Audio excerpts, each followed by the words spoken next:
कल और परसों यानी 27 और 28 फरवरी को रीट परीक्षा आयोजित होने वाली है। अब रीट परीक्षा के आयोजन के साथ साथ प्रशासन की भी जिम्मेदारी बढ़ जाती है। हम बात कर रहे हैं रोडवेज प्रशासन की। किस तरह की जिम्मेदारियां हैं? रोडवेज ने 4 अस्थायी बस स्टैंड बना दिए हैं।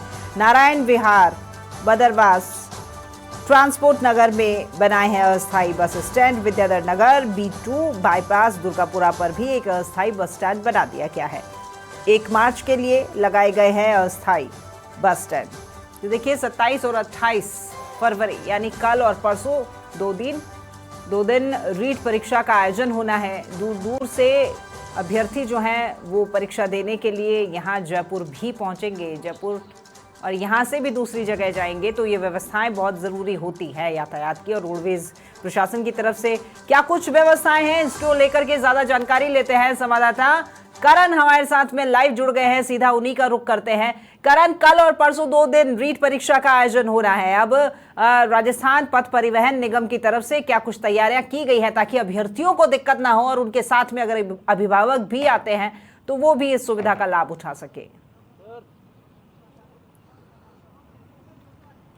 जी देखिए, कल और परसों यानी कि 27 और 28 फरवरी को रीट की जो परीक्षा है उसका आयोजन किया जाएगा। उसके अंदर करीब जो है 23 मतलब बड़ी संख्या में जो है विद्यार्थी उस रीट की परीक्षा में मौजूद रहेंगे। और विद्यार्थियों के आने जाने के लिए रोडवेज प्रशासन की ओर से विशेष इंतजाम किए जा रहे हैं। रोडवेज प्रशासन की ओर से शहर के विद्याधर नगर, दुर्गापुरा में B2 बाईपास के पास के साथ ट्रांसपोर्ट नगर और नारायण विहार, चारों जगह पे अस्थायी रूप से बस स्टैंड भी बनाए गए। इसके साथ ही वो जो रोडवेज का बस स्टैंड है, चाहे नारायण सर्किल हो, सिंधी कैंप हो, तो इसके साथ ही जो दूसरी जगह जहाँ से बसों का संचालन होता है वहाँ पे भी रोडवेज की ओर से विशेष व्यवस्था की गई है, जिसके अंतर्गत जो रीट के जो अभ्यर्थी हैं वो अपनी परीक्षा केंद्रों तक पहुँच सके और उनको रोडवेज की ओर से विशेष इंतजाम किए गए हैं। इस समय हमारे साथ जो सिंधी कैंप के जो चीफ मैनेजर हैं राकेश राय जी वो मौजूद है। राकेश जी, किस तरीके से आप लोगों ने व्यवस्था करी है कि जो रीट के जो अभ्यर्थी हैं वो अपने गंतव्य स्थान तक पहुंच सके, उनको अपनी परीक्षा केंद्रों में जाने की किसी भी तरह की कोई परेशानी नहीं हो? रोडवेज ने इस पूरी चीज़ को किस तरीके से देखा, किस तरीके से व्यवस्थाएं करी है? अभी जो रीट के अंदर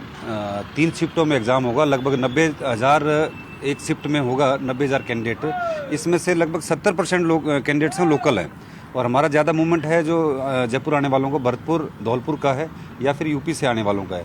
इसके लिए जो सिंधी कैंप और बस स्टैंड जो रेगुलर हमारा ऑपरेट हो रहा है, उसके अलावा 4 अस्थायी बस स्टैंडों का जिला प्रशासन के द्वारा जो निर्देशानुसार 4 अस्थायी बस स्टैंड बनाए गए हैं। उसमें हमारे अधिकारी और कर्मचारियों की ड्यूटी लगाई गई है ताकि जहाँ से भी कैंडिडेट्स आएँ उनको शीघ्र वापस जाने के लिए साधन आसानी से उपलब्ध करवा सके, उनको कम से कम असुविधा हो और शहर के अंदर जाम की स्थिति भी उत्पन्न ना हो।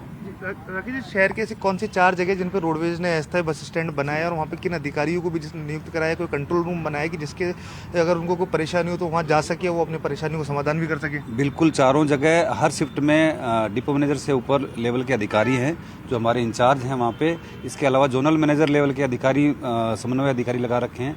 उसके अलावा सिंधी कैंप का जो पूरा स्टाफ है वो भी व्यवस्था करने में लगा हुआ है उनके सहयोग में। सिंधी कैंप से गार्ड्स की व्यवस्था भी वहाँ की गई है।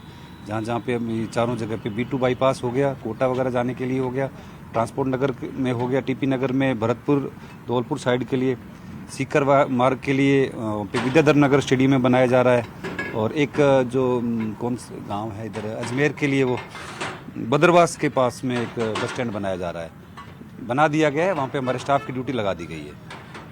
करण, एक सवाल और पूछेगा। रीट परीक्षा में जो करण, इनसे ऐसे भी पूछेगा क्योंकि अभ्यर्थी के अलावा नियमित रूप से जाने वाले जो लोग होते हैं, जो बस में सफर करते हैं, वो भी जाएंगे ही जाएंगे। तो रोडवेज की तरफ से कितनी बसें एक्स्ट्रा लगाई गई हैं तमाम रूटों को लेकर? जी देखिए राकेश जी, एक सबसे बड़ा ये भी कि रीट पर बड़ी संख्या के अंदर जो अभ्यर्थी हैं वो आते हैं। इसके साथ ही आम जन भी है जो बसों में यात्रा करता है, क्योंकि रोडवेज प्रदेश के लोगों की लाइफलाइन कही जाती है। एक सामान्य लोग जो हैं रोडवेज की बसों में बड़ी संख्या में यात्रा भी करते हैं। ऐसे में कितनी एक्स्ट्रा कुछ बसों की व्यवस्था की गई है रोडवेज प्रशासन की ओर से कि जयपुर या प्रदेश में किसी भी स्तर की? एग्ज़ाम के लिए स्पेशल एक्स्ट्रा बसेज हमारे पास उपलब्ध नहीं होती है। जो मार्ग पे चलने वाली बसें हैं जहाँ पे ट्रैफिक कम होता है उस बसों को इनमें परीक्षार्थियों के लिए डाइवर्ट करके परीक्षार्थियों को भी सुविधा उपलब्ध कराई जाती है। साथ साथ हमारे द्वारा ये ध्यान रखा जाता है कि आम जो पैसेंजर हैं उनको भी सुविधा ना हो। हालांकि एग्ज़ाम के समय में थोड़ा रश रहता है, उनको दिक्कत तो आती है, लेकिन जो भी मैक्सिमम हमारे जो संसाधन हैं उनका मैक्सिमम यूटिलाइजेशन करते हुए हम लोग ज़्यादा किलोमीटर चला के ये सुविधा उपलब्ध करवाया जाता है।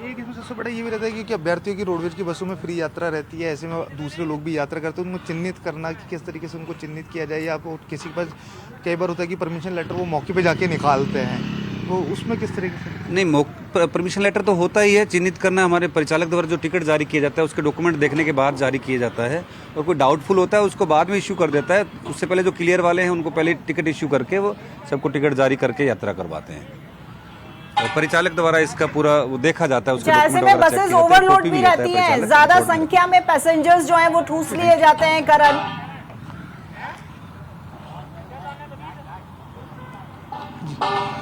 जी देखिए राखी कि अभी जो ये राकेश राज जी थे जो उन्होंने भी बताया कि जो है रोडवेज की ओर से 4 अभी बस स्टैंड जो है राजधानी जयपुर में अलग से बनाए गए हैं, जिसमें विद्याधर नगर है, ट्रांसपोर्ट नगर है, नारायण विहार है और B2 बाईपास है। इन चारों जगह पे विद्यार्थियों के लिए अलग से बस स्टैंड बनाए गए हैं। आप यहाँ पे तस्वीरों में देख सकते हैं कि जो बस स्टैंड बनाने का कार्य है वो अभी जो अस्थायी रूप से जो बस स्टैंड है उसके लिए जो यहाँ पे टेंट का कार्य है वो यहाँ पे अभी शुरू हुआ है, कि यहाँ पे जो टेंट वाले हैं वो भी आ गए हैं। उसके बाद जो है यहाँ पे अस्थायी रूप से बस स्टैंड बनाया जाएगा, जिसको 2 से 3 घंटे में यहाँ पे है जो सुचारू रूप से चालू कर दिया जाएगा। उसके चालू होने के बाद जो है यहाँ से जो रोडवेज के जो बसें यहाँ पे आएंगी, उसके बाद रोडवेज की बसों के यहाँ पे आने के बाद जो बसों से यात्रा करने वाले जो रीट परीक्षा के जो अभ्यर्थी है वो उन बसों से यात्रा कर सकेंगे। इसके लिए रोडवेज प्रशासन ने विशेष इंतजाम किया।